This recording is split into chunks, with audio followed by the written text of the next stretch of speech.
तो हमारी जो एल्गो का फर्स्ट क्वेश्चन है वो है first come first serve algo, उस पर हम क्वेश्चन करेंगे अब। तो इसके लिए जो हमारा क्राइटेरिया होता है वो क्राइटेरिया क्या होता है, अराइवल टाइम। ठीक है, इसमें हम जो यूज करते हैं वो किसका करते हैं, अराइवल टाइम का। इसका जो मोड होता है वो किस तरीके का होता है, वो होता है नॉन प्रीमिटिव। नॉन प्रीमिटिव आप समझ सकते हो नो डिस्टर्बेंस, मतलब अगर कोई भी प्रोसेस स्टार्ट हो गई है तो पहले वो प्रोसेस कंप्लीट होगी, कंप्लीटली फिनिश होगी, तभी कोई दूसरी प्रोसेस स्टार्ट हो सकती है। ठीक है, तो ये इसका टाइप क्या है, नॉन प्रीमिटिव यानी नो डिस्टर्बेंस। ओके, ये आपको पता होना चाहिए। ओके, इसके बाद हम अपना क्वेश्चन देखते हैं। इसमें हमें प्रोसेस दे रखी है, 5 प्रोसेस है, P1 P2 P3 P4 P5। इसका अराइवल टाइम हमें क्वेश्चन में गिवन है 0 1 2 3 4 एंड इसका बर्स्ट टाइम है वो भी हमें क्वेश्चन में दे रखा है 4 3 1 2 5। ठीक है, तो हम इस क्वेश्चन को सॉल्व करने के लिए सबसे पहले क्या करते हैं, इसमें ज्ञान चार्ट बताते हैं। तो ज्ञान चार्ट किस तरीके से बनाते हैं, लाइक मैंने आपको प्रीवियसली बताया था कि इसमें हम जो भी वर्क करेंगे वो किसकी हेल्प से करेंगे, अराइवल टाइम की हेल्प से। ठीक है, तो इसमें सबसे पहले क्या है, हमारी प्रोसेस कौन सी है वो अराइवल टाइम के अकॉर्डिंग डिसाइड होगा। लाइक हमारा अराइवल टाइम जो सबसे कम है वो प्रोसेस सबसे पहले एग्जीक्यूट होगी। तो इसमें जब हम अराइवल टाइम देखेंगे तो सबसे कम किसका अराइवल टाइम है, P1 का। कितना है, 0। ठीक है, तो सबसे पहले हम कौन सी प्रोसेस को एग्जीक्यूट करेंगे, P1 को। ठीक है, तो जब स्टार्टिंग होगी तो वो कहां से स्टार्ट होगी, 0 से। ठीक है, ये मैंने लिख दिया यहाँ पे P1। अब बर्स्ट टाइम क्या है, मैंने आपको बताया था एग्जीक्यूशन में किसी भी प्रोसेस के में जो टाइम लगता है उसे क्या कहते हैं हम, बर्स्ट टाइम। जो P1 का हमें कितना दे रखा है, 4। ओके, तो हम इसे क्या कर देंगे, 4। अब हमारी सेकंड प्रोसेस कौन सी एग्जीक्यूट होगी, हमें किसके अकॉर्डिंग डिसाइड करना है, अराइवल टाइम के अकॉर्डिंग। तो हमारा अराइवल टाइम 0 के बाद किसका है, 1। ठीक है, सबसे कम कौन सा है, 1, और वो किसका है, P2 प्रोसेस का। तो यहाँ पे हम लिखेंगे P2। इसको एग्जीक्यूशन में कितना टाइम लगा, एग्जीक्यूशन में से कितना टाइम लगा, 3। ओके, और ये स्टार्ट कहाँ से आया हुआ है, 4 से। तो हम क्या करेंगे, इसे प्लस इसमें बर्स्ट टाइम प्लस कर देंगे, तो 4 + 3 it is 7। Similarly arrival time इसके बाद 0 और 1 के बाद जो कि एग्जीक्यूट हो चुका है, सबसे कम किसका है, P3 का। कितना है, 2। तो इसमें क्या करेंगे हम, P3 एंड P3 का हमें बर्स्ट टाइम यानी एग्जीक्यूशन टाइम कितना दे रखा है, 1। तो हम 7 में क्या करेंगे, प्लस कर देंगे 1, ये कितना हो जाएगा, 8। ठीक है, इसके बाद अगेन जब देखेंगे तो हमारा नेक्स्ट प्रोसेस कौन सा है, P4। ठीक है, तो यहाँ पे लिखते हैं हम P4। P4 का एग्जीक्यूशन टाइम कितना है हमारा, 2। तो 8 + 2 कितना हो जाएगा, 10। हमारी नेक्स्ट प्रोसेस, लास्ट प्रोसेस कौन सी है, P5, जिसका अराइवल टाइम क्या है, 4। ठीक है, तो सबसे लास्ट में क्या लिखेंगे, P5। इसका बर्स्ट टाइम कितना है, 5। तो 10 + 5 कितना हो जाएगा, 15। तो ये हमारा इसका जो ज्ञान चार्ट है वो बन चुका है। इसके बाद हमें इसमें क्या पूछा जा सकता है क्वेश्चन में, इसमें एक पूछते हैं हमसे average waiting time.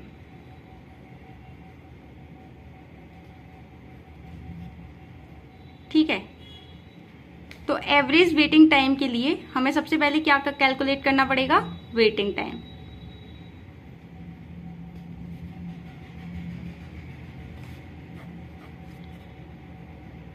Waiting time calculate करने के लिए आपको सारी प्रोसेस का अलग अलग वेटिंग टाइम कैलकुलेट करना है। ठीक है, तो सबसे पहले हम क्या करेंगे, P1 का वेटिंग टाइम।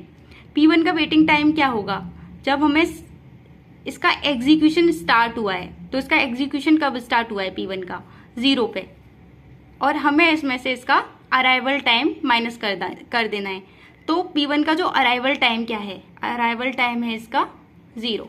ठीक है, तो 0 - 0 = 0। वेटिंग टाइम P1 का क्या हो गया, 0। ठीक है, ऐसे ही सिमिलरली P2 का जब हम वेटिंग टाइम निकालेंगे, P2 का एग्जीक्यूशन स्टार्ट हुआ है 4 पे, माइनस अराइवल टाइम है इसका 1, तो ये आ गया हमारा 3। सिमिलरली P3 का हमारा स्टार्टिंग टाइम क्या है, 7, माइनस इसका जो अराइवल टाइम है वो है 2, तो ये आ जाएगा हमारा 5।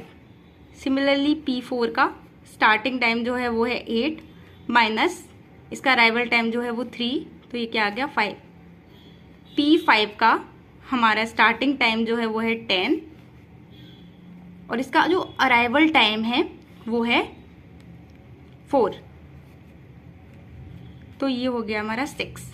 ये P1, P2, P3, P4, P5 सबका अलग अलग वेटिंग टाइम हमने निकाल लिया है। अब हम इसमें क्या कैलकुलेट करेंगे, टोटल वेटिंग टाइम।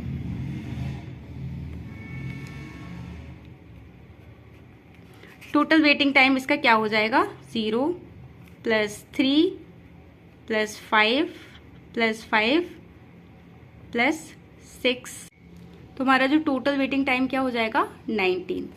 अब मैंने आपको बताया हमें क्या निकालना है, एवरेज वेटिंग टाइम। ओके, तो एवरेज वेटिंग टाइम का जो फॉर्मूला क्या होगा, total waiting time divided by total process, यानी total waiting time divided by number of process. Total waiting time हमारा कितना है, 19, प्रोसेस कितनी है हमारे पास, 5। ओके, इसे सॉल्व करने पे हमारा क्या आ जाएगा, 3.8 मिली सेकेंड। वो आपको बता रखा होगा मिली सेकेंड है, सेकेंड है क्वेश्चन के अंदर, ठीक है। तो हमारा ये आंसर आ गया, एवरेज वेटिंग टाइम। इसके अलावा आपको नेक्स्ट क्या पूछा जा सकता है, इसमें आपको पूछ सकते हैं कि एवरेज टर्न अराउंड टाइम, ठीक है।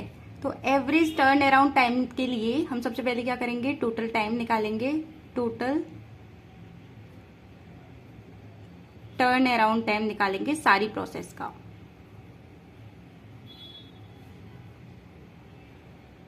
तो हम सेपरेटली सारी प्रोसेसेस का एक एक करके टर्न अराउंड टाइम निकालते हैं। लाइक P1 का जो टर्न अराउंड टाइम हो जाएगा